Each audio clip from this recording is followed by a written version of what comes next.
क्या कभी आपने सोचा है कि शिवलिंग के सामने ही नंदी की मूर्ति क्यों विराजमान होती है? आइए जानते हैं। पौराणिक कथा के अनुसार सिलाद नाम के ऋषि थे। वह महादेव की भक्ति में लीन रहते थे। उनकी कोई संतान नहीं थी। ऐसे में उनसे एक बार पितरों ने कहा कि उनका वंश समाप्त हो रहा है, इसलिए संतान प्राप्ति के लिए कोई उपाय करें। इसके लिए ऋषि सिलाद ने महादेव की तपस्या की। महादेव उनकी भक्ति से प्रसन्न हुए और पुत्र की प्राप्ति का वरदान दिया।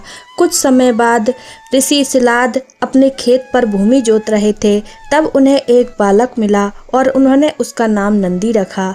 एक बार महर्षि सिलाद के आश्रम में दो संतों का आगमन हुआ और उन्होंने बताया कि नंदी की आयु बेहद कम है, वह 8 वर्ष तक ही जीवित रहेंगे।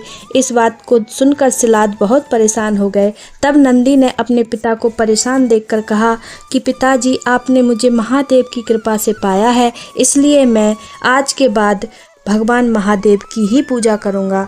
इसके बाद नंदी महादेव की तपस्या करने लगे। नंदी की भक्ति को देखकर महादेव प्रसन्न हुए और नंदी के सामने भगवान शिव प्रकट हो गए। प्रभु ने नंदी से कहा कि तुम तो मेरे ही अंश हो, तुम्हें मृत्यु का भय कैसे हो सकता है? उन्होंने अजर अमर होने का वरदान दिया।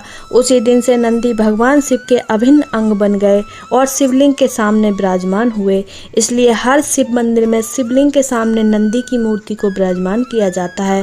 धार्मिक मान्यता के अनुसार नंदी की पूजा के बिना महादेव की पूजा अधूरी मानी जाती है, इसलिए शिव पूजा के दौरान नंदी की पूजा अवश्य करें। नंदी की साधना करने से साधक की सभी मुरादें पूरी होती हैं और शुभ फल की प्राप्ति होती है। जीवन में सुख शांति बनी रहती है। अगर पोस्ट अच्छी लगे तो कृपया लाइक करें, चैनल को सब्सक्राइब करें, कमेंट बॉक्स में हर हर महादेव जरूर लिखें।